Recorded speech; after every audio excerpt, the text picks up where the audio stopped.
Applying to residency is a difficult and challenging process, but it can be done. But there will also be some hard things to accomplish and get done along the way. Doc, tell us, what was the hardest thing for you in this process of applying to pedo residency? Gosh, I would say it was in like a short answer, culminating all of the sort of like intangibles, the hopes and the dreams, and then putting into something that felt concrete and something that, the admissions boards of the programs I was interested in to pursue this dream of becoming a board certified pediatric dentist, putting that into something that they could understand so they could see where I was coming from, and then kind of doing away with all of the doubts I had espoused within myself and finding my own sort of like rhythm with that. That was probably the hardest part of all of this, and then just putting it into a schedule and understanding, kind of putting a timeline to that and getting my materials together. Yeah, definitely.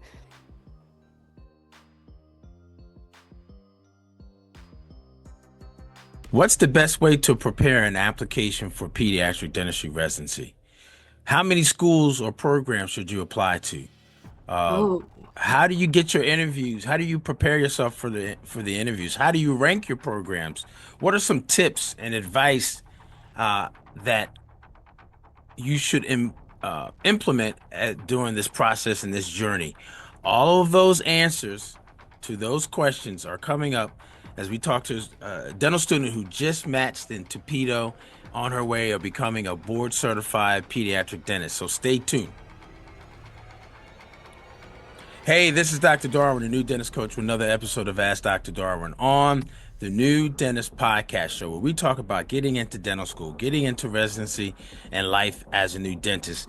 Ladies, gents, it's a new year, which means new things to be thankful about, but also new things to put on your action list, right? And hopefully, it's one of those things where those things that you're trying to do or that you want to do, you get some tips, you have some actions, you have some strategies, and that's what this episode is about. So be sure that you are continuing to tune in, share, like, comment, and let us know and give us some feedback about things that you want to have us talk about upcoming in this year's set of episodes. Also, this episode of Ask Dr. Darwin is being brought to you by GetIntoDentalResidencyChallenge.com. Yes, a challenge. We challenge you to challenge yourself to jumpstart your residency process, so that your residency application process, so that you are not surprised, you're not fearful, you're not doubtful about how you should put your application together, so that you do two important things, which is get attention and then get invited to interviews, but also get selected this application cycle. For more details, go down below or up top, which is getintodentalresidencychallenge.com, and we'll see you in the next challenge.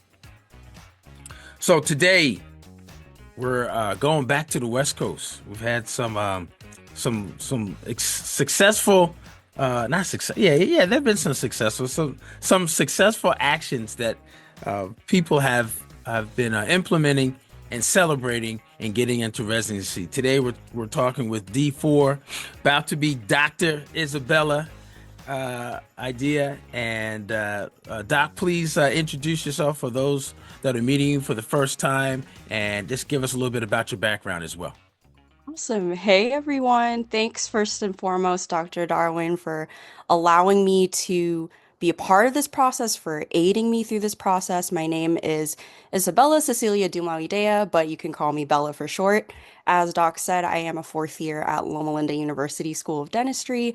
I did get my Bachelor of Science in Dental Hygiene from that same university, and I practiced as a hygienist, a registered dental hygienist, for about a year before I did go back into the DDS route. And now I really can't believe it. I'm 4 months away from graduating, and just got through that very challenging but rewarding process of match into a pediatric dental residency here at Loma Linda University School of Dentistry once again.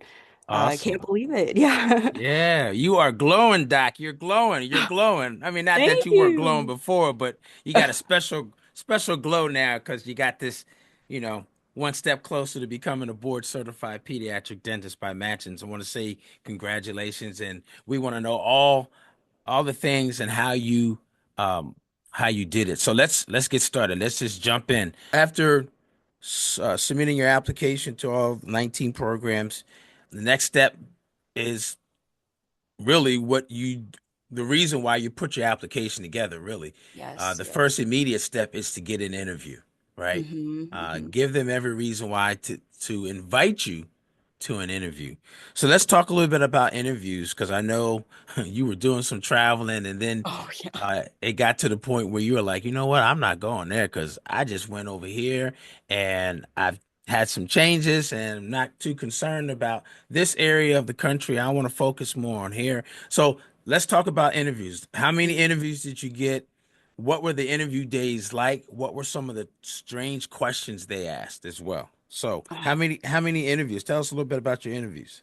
Oh my goodness, Doc. I remembered in the very beginning of the process, I was doing that thing where I was like checking in with my other friends who had applied, like, do you know when this interview date comes out? I was so anxious. My first one I got like early September. Ultimately, they started trickling in more and more. I think it was October, I want to say. No, late September. I think it was that quick. In my mind, it feels like it was so much longer. But ultimately, I got 11 invitations for interviews. I had to decline three. At our school, we have a policy where you cannot miss so much clinic that you cannot make it up within that quarter. We are a semester system, technically speaking, but because this part of the term was towards the end, you had to at that time make up any missed blocks or rotations that you had. So that was an added challenge to my decision making as to, okay, is this interview that I was invited to, is this something that looks like I can A, find value in, and then B, I do still have my first goal of graduating, right? That's the tricky part when you're a student is I'm making the assumption that I will graduate on time and this is my sort of like realistic side of me coming out. We got to make sure that we get these requirements in. So I was looking at that and I was missing a lot of clinic because those interview days, it wasn't just a day, right? You have to think of, okay, am I staying in a hotel the night before? Can I feasibly, get there like in the morning and then make it for whatever scheduled time I have? You were asking about what the structure of those interviews were. So for some programs, it would be as simple as this is your scheduled time, this is your day. That would be, of course, after they've handed you the email, and then you decide between the days that they give you, hey, like we have this day and this day, what works best, and then they would give you whatever time. That was one way that they did that. Another way that with other programs was they had this style called multiple mini interviews. So that would be an entire day of activities. So that would entail not just the entire day of activities, but usually a social. That social could either be that same day or the day before or day after. I would always try to opt for because of the travel. And again, like I said, I applied to many West Coast schools. I would fly in. Usually, my mode was to just, okay, I'm going to get in the day before. I'm going to just settle in. I'm going to chill. I'm going to make sure I don't have to rush to the place I'm getting to. I'm going to mentally prepare, go to that social because usually the social was like the night before. That was really key. Make sure, again, you're really diving in, talking to everyone around you. You don't want to be so business and like rigid that you can't have a conversation, but showing your personability and your interest and your curiosity, I think that would go a long way because the next day would be the interviews. And in that multiple mini interviews sort of style I was telling you, they would call it like a speed dating type. So what you would do is you would have different rooms with different interviewers, and they would give you like anywhere between 5 to 15 minutes to answer a question, and then you would be routed over to the next interview question. That would be the entire day, or it could be just in the afternoon or in the morning, depending on which slot you were in. And then the other part of the day would be a tour, perhaps time with the residents, some socializing. Just different things you could do while waiting to be seen for your interview. So that was kind of the structure of that. In terms of preparation, I kind of touched on this already, but I would always make sure that I was in the headspace to. I wouldn't be shy about making notes for questions that I would anticipate, like, why pedo, or tell us a little bit about yourself, or what are things you like about our program that drew you to us. Those were things that helped me prepare too. Just getting in that zone of, okay, I don't have to memorize a script. You don't want to do that. That's like too polished. But you wanted to completely draw it back to what is the reason I'm here for. Always bring yourself down to that, ground yourself. That was kind of the key to my preparation process. And then I think kind of a third thing I didn't really account for, but something that helped me so much was I used to be someone who had kept this dream so close to myself. I didn't tell anyone about it. This was the time that I actually started. I wouldn't say spill my guts to, but I really leaned on my friends. I leaned on my spouse, my family. And I was telling them, hey, I'm going through a really hard time. I don't want to call it a hard time, but it was a challenge. I'm going through this process. And if you can just keep me in your thoughts and in your prayers, I'm going through this. And that helped a lot too. I was very lucky to have that kind of support system where I could plan these things and be able to take off from clinic to do these interviews. And that was a wild time now that I think about it, because that duration was from October to November for me, because my interviews, they didn't go past December the way I scheduled it. So that was my experience. I Yeah. think you asked too Now, about well, grade. well, questions. Yeah. What now? Thinking back on those 8 interviews Mhm, that you mhm, went on, I think it was 8. mhm. Yeah. What do you remember being like the 3 most common questions you heard? Oh man, for sure the why pediatric dentistry. That was a Right. really, really common one. Wow. I'm thinking of this was a tricky one, but it's a very good one to have in your pocket. Always know what you have something to talk about when they ask you, what is a challenge you overcame and how did you overcome it? That's a really good one. Hmm. What else was a really good question they would ask? Of course, the strengths and weaknesses. What are your strengths and weaknesses, and why did you choose this program? What are the most important things to you? That was a tricky one because I would find myself in a situation where I would very candidly talk about my being married to someone who is a practice owner, and they would ask, "What are your priorities? Would you up and leave where you are currently to be at this program?" And I would have to be very truthful and authentic and honest to what I felt and what I valued. And at that time, because me and my husband had established like this is just it's a 2 year thing. One of the programs I applied to was 3 years, so that was something that we had to converse about. Was are we okay with this if this ends up being the case? And Right. that was something that I definitely had to prepare for. Was like, yes, I value family. That's usually the first thing I value, but I think that you can definitely spin it to this journey, this dream I have of becoming a board certified pediatric dentist will be in service to the family I am planning to have someday. And the culture I have is so supportive of that it does not bar where it is that I end up if that program ends up being the best fit for me to become the best board certified pediatric dentist. I think being just completely honest about that, but also remembering to tie it back to why it is that you like that program is a very, very key thing. Like, don't lose sight of that for sure. So Yeah. those are very big That's questions I remember having. good. What's the best way for people to contact you if they have some more questions? You can contact me at my email. I'm usually pretty good about that.